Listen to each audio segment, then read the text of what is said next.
Hi, good afternoon, everybody, and welcome to Workforce Wednesday. Today, our topic is preparing students for the future of workforce. And my name is Olga Escamilla, and I am your host and moderator.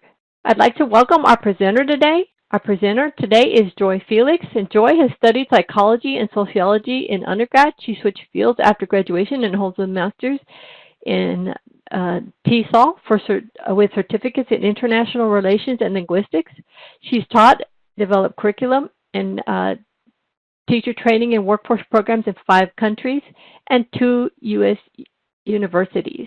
She studied Mandarin at, forgive me if I'm wrong, Qingdao University and Shandong PRC, and learned basic fluency Mandarin. She speaks simple Japanese from studying in Tokyo and Thai, and also studied upper-level Spanish in Costa Rica. She enjoys rock climbing, hiking, surfing, scuba diving, enjoys taking long walks to think, and she has taught and developed curriculum for research and presented papers for adult ed and university programs for the last 14 years. So welcome, Joy. We're glad to have you and share. If there's any questions, will you please type them in the chat box at this time? Otherwise, if there are not, I'm going to go ahead and transition. Joy, you're on.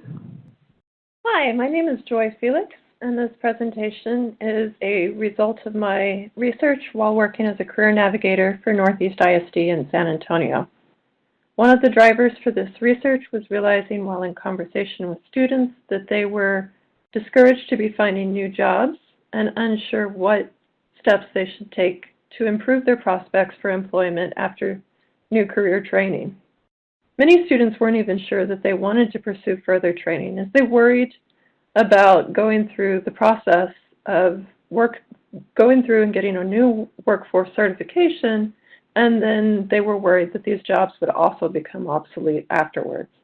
So in this presentation, we'll work to address this in several steps.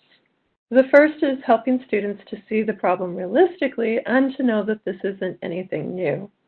We talk about this problem and we take into consideration possibilities for the future. Then we help them to get on ONET and use the resources there to plan for new steps. So this presentation is preparing students for the future workforce. One example that I often discuss with students is the illustration of Kodak. In a fast-changing workforce, how do we help the students to stay competitive? The Kodak story is one that's almost comical in its oversight. Kodak invented the instrument of its demise. Kodak was founded in 1888. For most of the 20th century, Kodak was a dominant force in film. Kodak stores were ubiquitous around the United States. In the 1990s, Kodak pioneered a new product, a digital camera, and they did this in partnership with a Japanese company.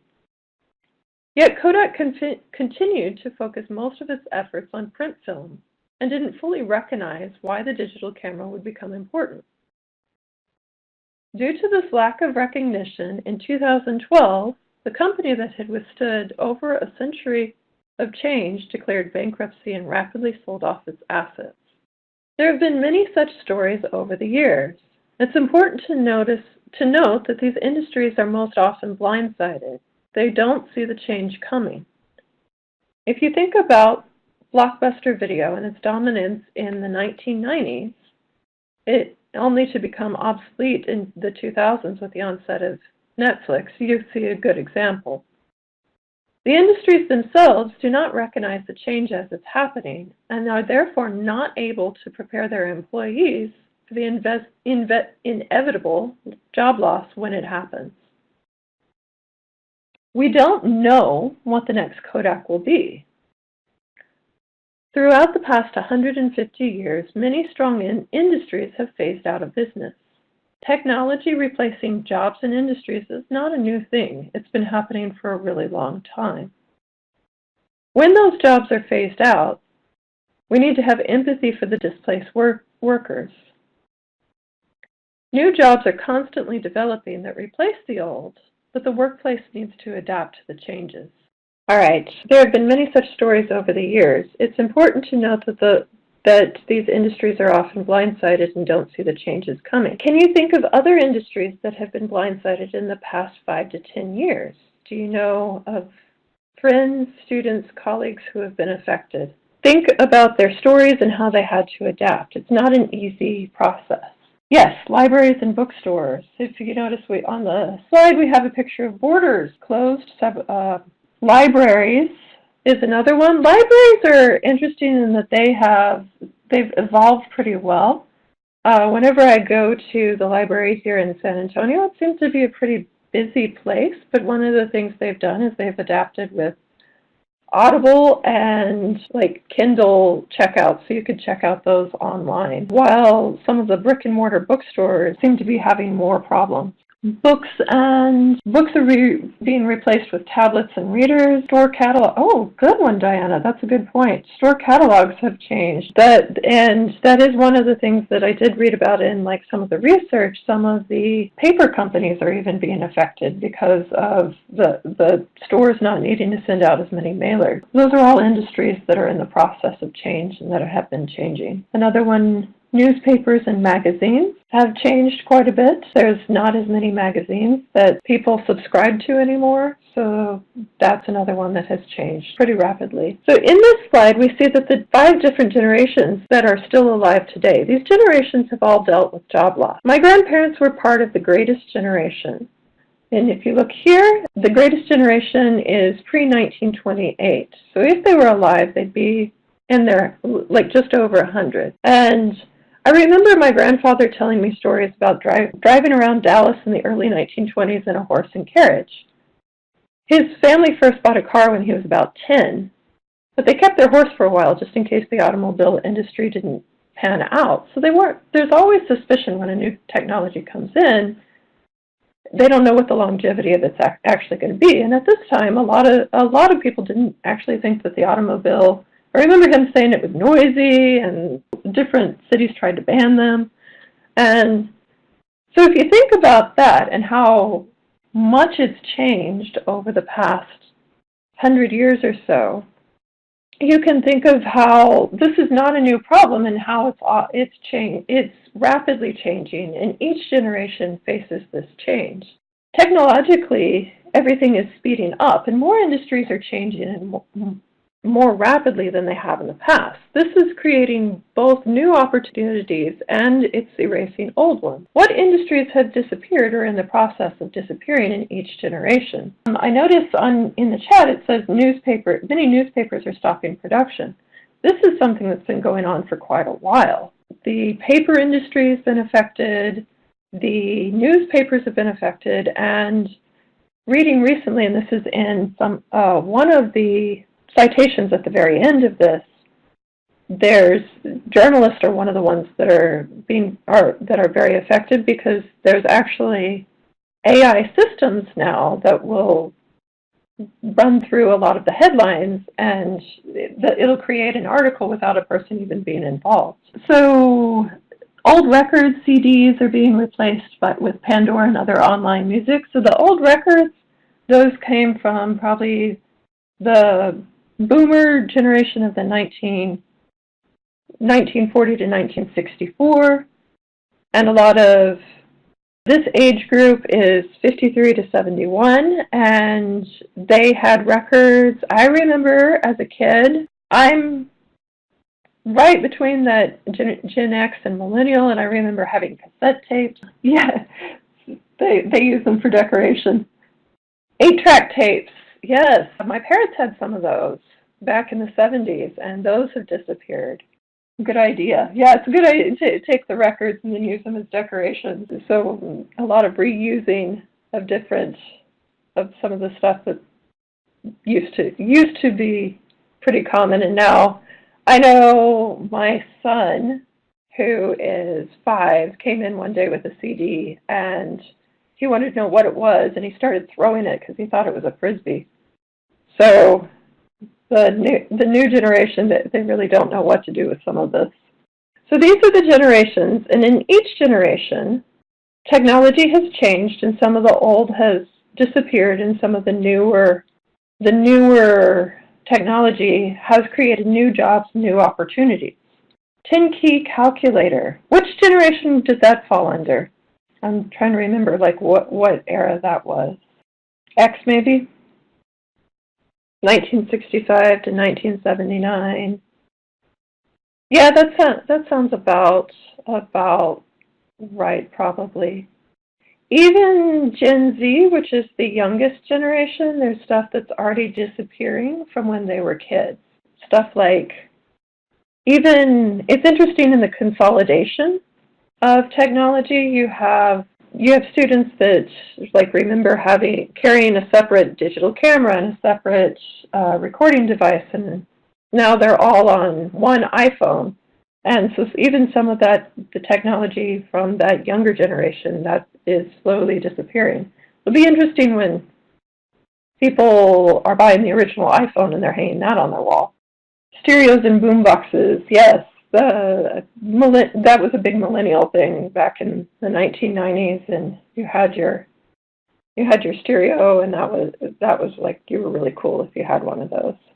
All right, think through the different generations in the past 100 years. Each generation has seen industries disappear. What are some of I think we've discussed a lot of this, but what are some of the industries that have disappeared, and what replaced them? So I think with your example of stereos and boomboxes, those were replaced by CDs, which were then replaced by iTunes, which has now even been replaced by Pandora and some of the other subscription services that you can read or you can subscribe to. Amazon Music would be one of them. Alexa is another one that is a part of Amazon Music, but you just tell Alexa what to play now, and it automates and finds similar songs that will suit your choices. Audible is an app that reads books to you. Yes, I use Audible in the car quite a bit driving to work. How did education and culture have to adapt in order to accommodate the changes of these industries?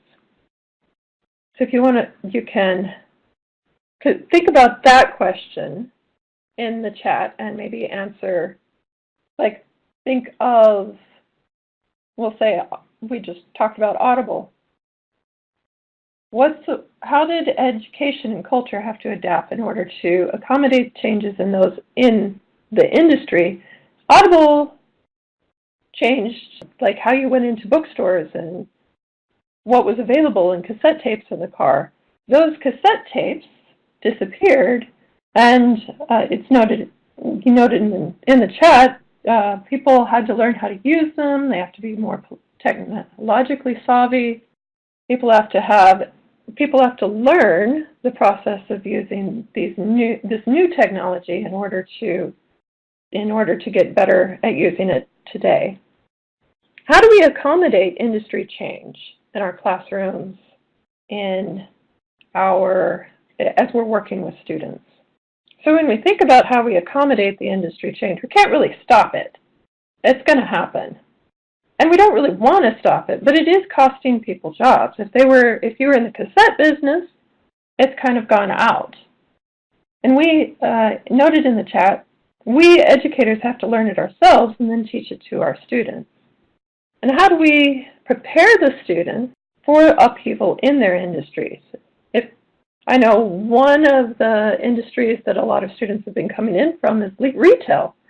And a lot of them have been in retail for many years, and they suddenly, because of Amazon and other delivery services, they're now finding it that they have to transition to a new job. Yeah, even telemarketing now is electronic. So one thing that we know is technology in the workforce is constantly changing. On the left in this picture is the horse and carriage from my grandfather's generation. On the right is the Tesla. Vehicles right now are undergoing a change that will affect future jobs. But one of the problems is we don't know how it's going to pan out. We don't know how it's going to change. We just know change is coming. So we don't know that robots will necessarily be driving our cars for us in the future, but we know that there's going to be some differences that cars are not static. They're not going to remain the same forever. But we don't know how to prepare a lot of students who may be in those industries because we don't know how it's going to change exactly right now. Whose job is at risk and why? Yes, self-driving 18-wheelers is one of the comments. And it's very possible that truck driving, which is one of the biggest industries right now in the United States, and expanding, especially because of Amazon and delivery, that this is one that's also one of the most at risk because we don't know what automation is going to do. And we don't know if once they start self-driving, how many people they're going to need to actually fill those jobs in the future. So whose jobs are at risk and why are they at risk? The short answer is that we don't know and we can't predict who's going to lose their jobs. We know many industries are undergoing change, but as in the Kodak example, we don't have a clear idea exactly how these changes will affect those industries. We can look at statistics and get an idea, but there's no way to know for certain how the industries will change until they do. Amazon had talked about doing delivery by drone, and that is a possibility. One thing with the drones that has come up, they've run into some problems with airports and the different regulations for flying so that the drones don't fly into airplanes. So some of that is still being worked out, but it is a possibility. Don't know what's going to happen with that in the future. It's really hard to predict what technology is going to take off and when it's going to take off. So if you look at this next slide, according to the Bureau of Labor Statistics and our World in Data, these are jobs that are forecast to be most at risk in the next 5 to 10 years. We have agriculture, we have manufacturing, retail, food service. I think I touched on retail just a little bit. Operators, machinery operators, cable installers, and if you could think of maybe something else not mentioned in this. This is what Bureau of Labor Statistics thinks is the most likely and what's the most at risk right now in the next 5 to 10 years, but there could be others that we don't even think about. Why are the stats for these jobs grim, and what are some of the factors that are contributing to their loss? There's now machines that pick and pack the various items that are grown by farmers. So agriculture used to be a field that much of the United States was a part of in some way or another, and now the numbers are dropping just about every year as machinery and technology gets better and better. Sprinklers and some of those systems are now automated. That is one that's like really been affected by technological change.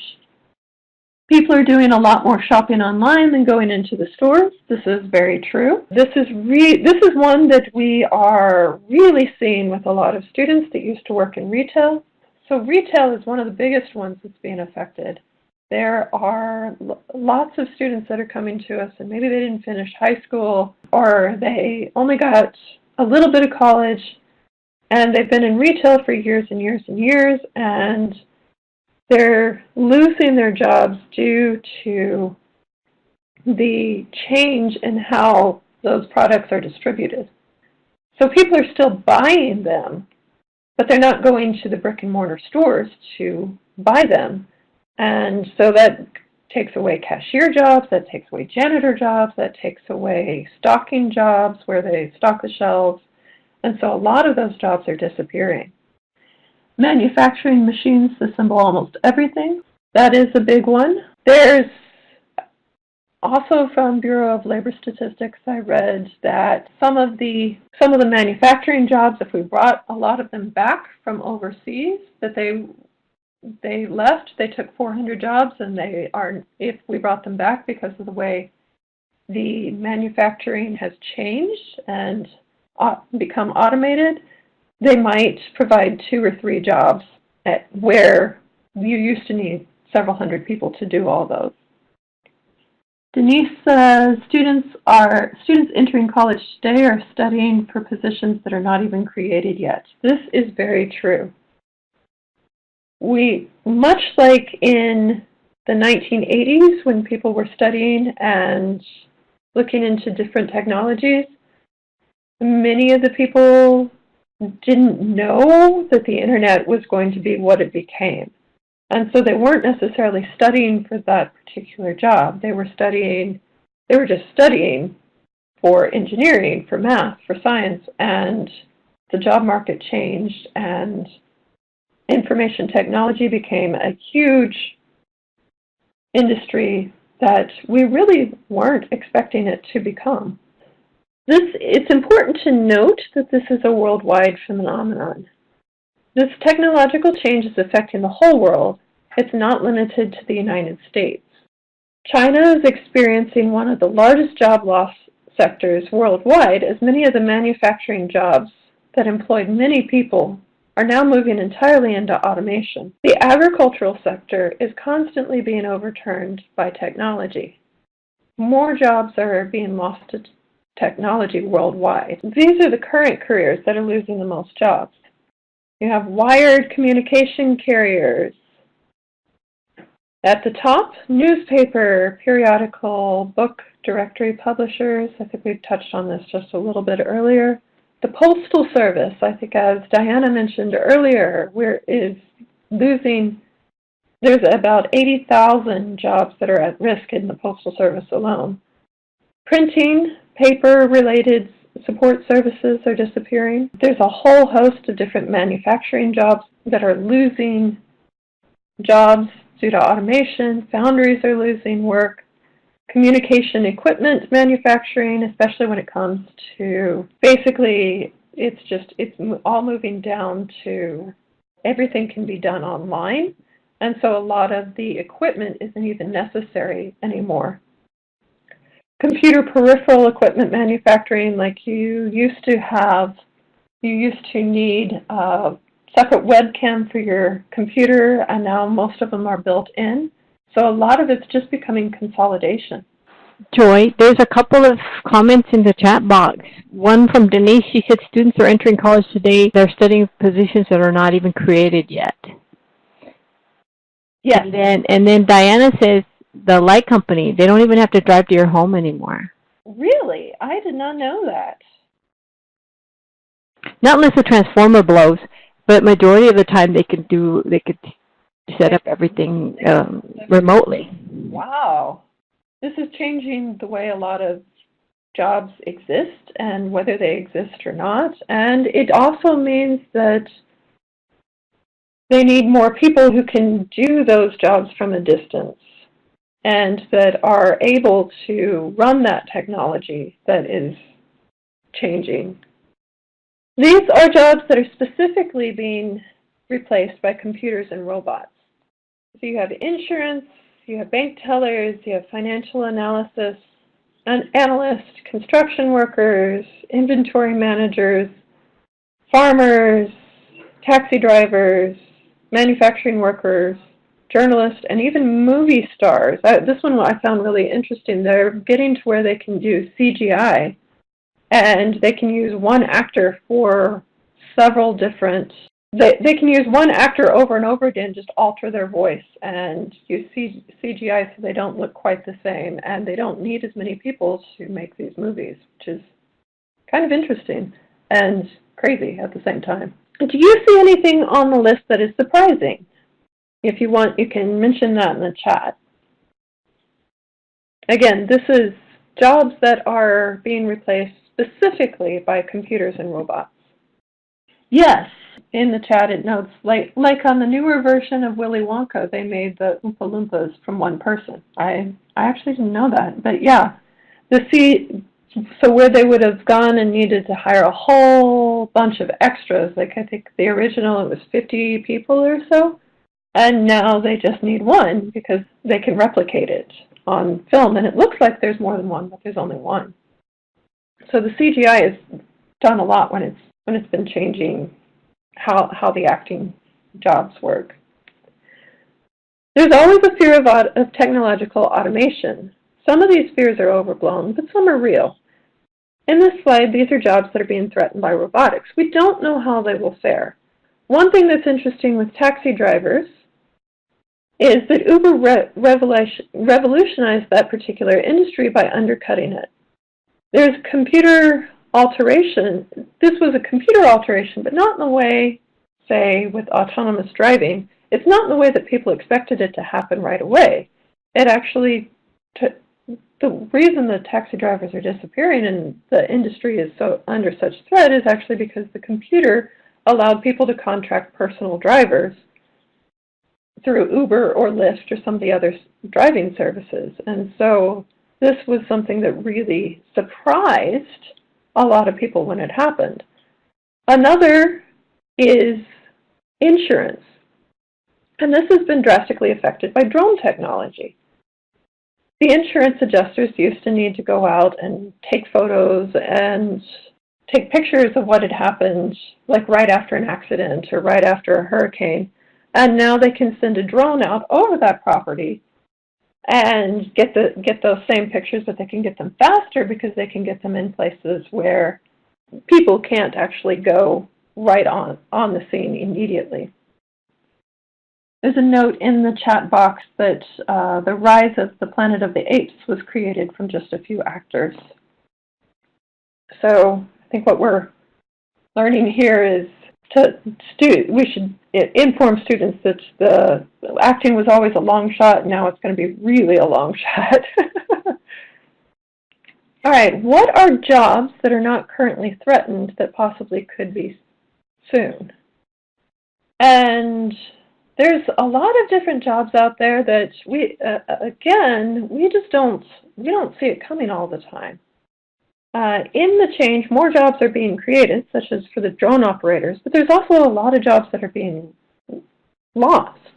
And we have to meet the retraining needs and the demand of these evolving industries. Oh, face-to-face instruction. Yes, there's a lot of discussion about that and how that is going to change. And there's a lot of arguments back and forth of whether or not it will actually lose somebody, but whether or not like the personal touch will be lost, but the convenience of not having to be in a classroom a lot of times does outweigh the need for that personal face-to-face instruction. So moving on to the next question, what are jobs that have experienced unexpected loss? Like I think I mentioned taxi drivers, that it didn't come from the way, like they were quite expecting it to come. They expected automation to change that, and instead it ended up being a computer algorithm that came a lot faster than they were expecting it to because people started contracting drivers through Uber and Lyft. So that was a change that happened very quickly and very unexpectedly. So employee recruitment is changing. And yes, I think that's an area that nobody really saw it coming. How have you interacted and discussed job loss and industry upheaval with your students? So how have you interacted or discussed job loss with your students in the past? I know with some of mine, like they've told me about, a lot of the stories have come from the retail industry. And notes in the chat, I think students need to be aware that there's constant change and they need to be ready for the change. And this is like one of the biggest points in this presentation is just letting students know that that nothing is static, that everything's dynamic, and that the industry is constantly going to be changing. And just getting them used to that is really important. What are some of the ways that you might be able to encourage students to think of industry upheaval that would help them to see the larger picture? And I think in that, some of that is just helping students to get more comfortable with the idea so they're not quite as much taken off guard when it happens. So one of the things that's important to help students, here's a comment quickly from the chat. We need to teach students how to pay attention and how to follow the trends better. Yes, that is very true. So we're talking about understanding the dynamic nature of work and how it's constantly changing. And one of the things that's important is understanding the students' resistance to change. Change is not something that humans naturally process well. High levels of change in industries often lead to high levels of anxiety in the society at large. One of the challenges in talking with students about industry change is helping them see that job loss and industry change is a normal part of societal economics. What are some ways that we can introduce industry shifts to students to help them prepare for the markets that are developing in the future? I think that Denise's note here, we need to teach students how to pay attention and follow the trends better, is like a good answer for that question in part. Because that is one of the things that a lot of the students are dealing with, is they didn't expect it to happen. They got out of high school and they got this retail job, and maybe they even moved into management. And I remember one of the students I had talked with quite a bit back in the spring, she had worked at Sam's Club, or either Walmart or Sam's Club. Like, she'd gone back and forth between the two, but she'd worked at those for 35 years, and then all of a sudden they laid her off. And a big part of why, like, some of those jobs are shifting is because a lot of it's going to online. And a lot of the students, though, that are working in these jobs, they aren't expecting it. They're not prepared for it when it happens. I'm going to discuss a few of the challenges we will face when it comes to talking about job changes. Skepticism is a big one with students. Students will often express skepticism at the idea of starting a new program, especially if they just lost a job and they're frustrated. They are often skeptical about the longevity of a new job. One of the challenges with many of these students is overcoming the wariness of new job training. If they train for something new, well, they have to retrain again in another 10 years. So that's one of the reasons they can be skeptical. Another issue is disappointment. Many of the students are coming to us after disappointment. Life didn't work out as they were expecting it to. They expected to have this sort of progression, and then it just didn't pan out the way they thought it would. The job that they expected to do for their entire lives ended. The one that they were expecting to provide stability for them disappeared. And as a result, they're often wary of technology, as they have personally experienced it as a job killer for themselves. One of the things that we can do to help with students with this disappointment is lowering the student's affective filter and helping them to recognize their disappointment, but also to see the opportunity of how the technology is changing and the opportunities that the new economy is providing. There are a lot of dynamics that are going on contributing to why job losses is happening. Let's look at a few of these. Factors that are contributing to job loss, helping students understand how their job and future jobs fit into the big picture. The first is actually not so much a loss as it is a change. Worldwide, the average lifespan is increasing. Longevity is one of the biggest factors in job change. One of the greatest contributors to a changing job market is longevity around the world. You can look at this stat a little bit more later on, but this is how the lifespan has continually increased. As a result, jobs are being added in healthcare every day to the point that we don't have enough trained staff to fill these jobs. One of the biggest challenges in this change is that it is changing some of the ideas that employers have about wages and how much many of the people in these jobs should be paid, because to recruit people into a lot of the healthcare jobs, they've got to have higher pay.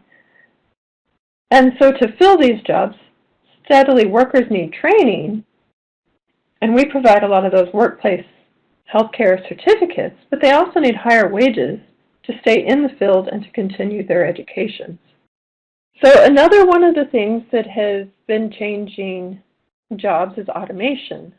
AI has been taking jobs in unexpected ways, such as in journalism and in attempts to automate the news sources and radio. So if you've been watching the news recently, you've probably seen how different news corporations are laying off a lot of their journalists.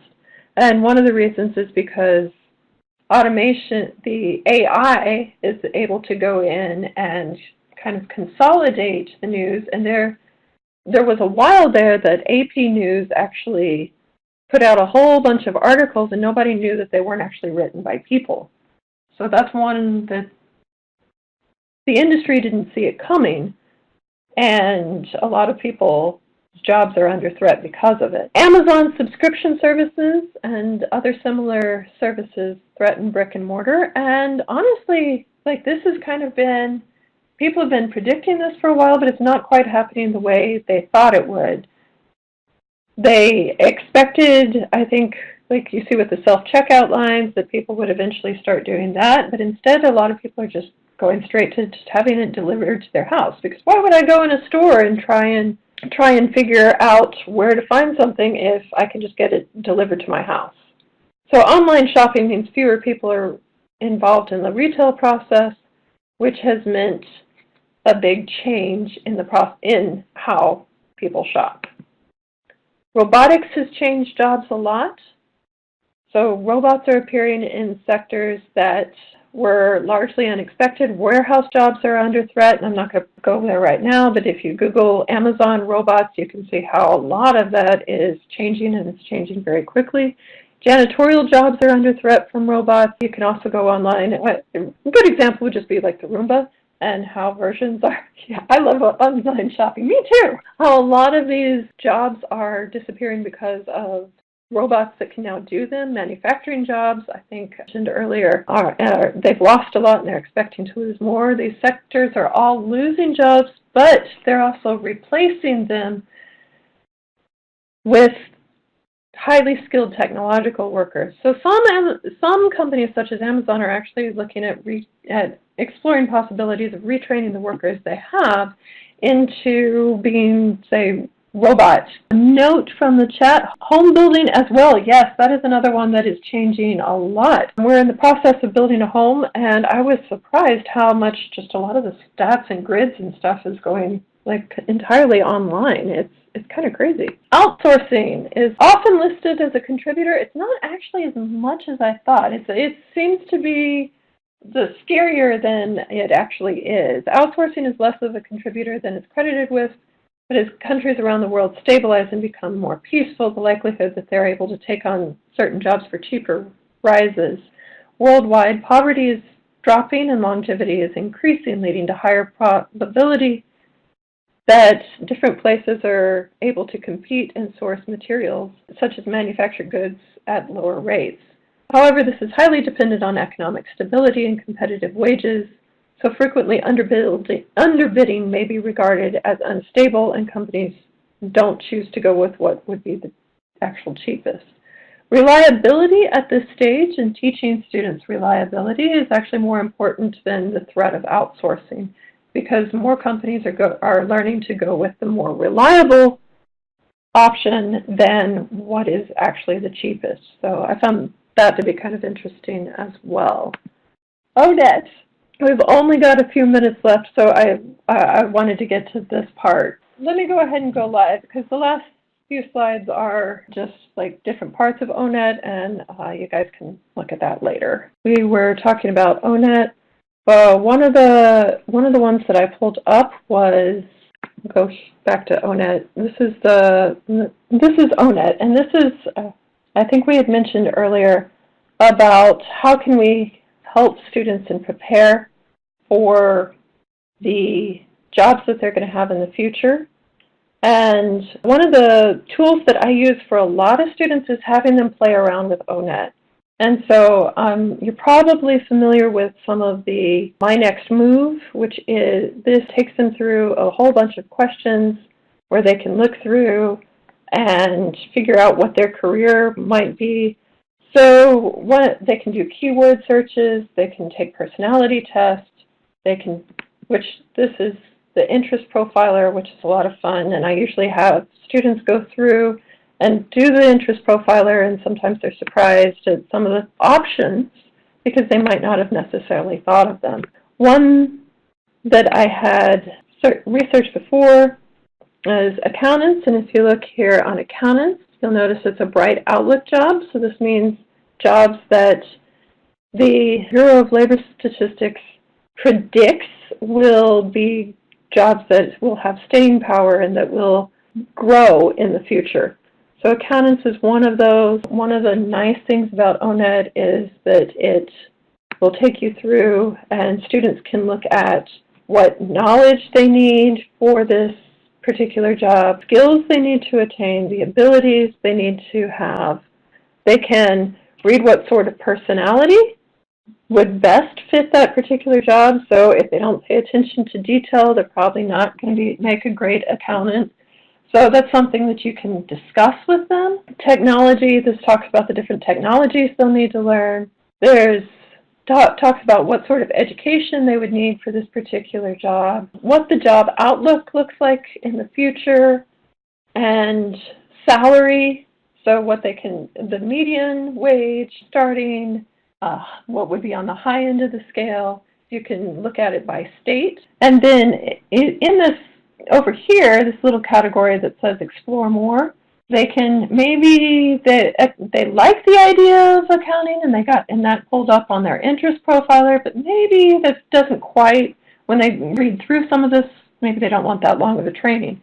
Maybe they don't want to do 4 years, maybe they want a certificate. So there's options over here where they can look at it and think about, well, this might be, maybe they've been in retail for 35 years and they don't want to go all the way back through a bachelor's degree program. They want maybe a shorter certificate program, but that doesn't take as long. And so they can look at Claims Examiner, for example, and go down and look at the education, and it notes that they need a high school diploma or GED. So that's a lot less training than a bachelor's degree, and it's only $10,000 or so difference in average salary. So that's a good thing to take students through. They can compare, they can contrast, and they can think about, this gets them to really think about and use the different tools that we have available so they can be aware of the changes that are happening and how they might want to prepare differently in order to meet those changes. Really quickly, does anybody have any more questions? Have I missed anything in the chat? Kind of it's like running short on time, but this will be available online so you can go through the slides. The slides at the end were all just different O-Net slides and kind of show the different capabilities of O-Net, which is what I showed you when I went live. So it's the same thing, it's just that this will you can go back and look through. Thank you so much, Joy. We thank you for joining us today. We appreciate all your activity and your input in the chat.